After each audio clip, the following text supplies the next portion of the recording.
I am utilizing the Bid Integrations plugin to establish a connection between these two platforms. Let's go to Bid Integration Dashboard. Now click Create Integration. Now search and select Trigger, which is weForms.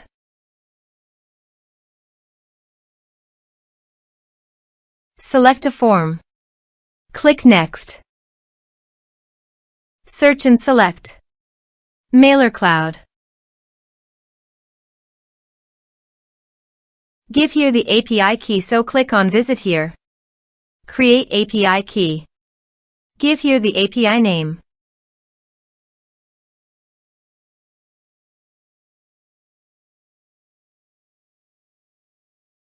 Generate key.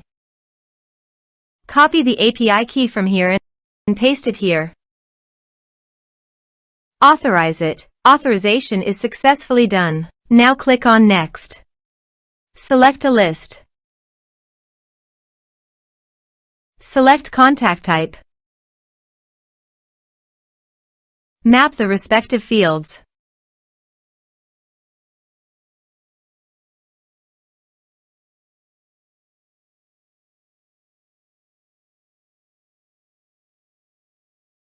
Click on Next. Finish and save it.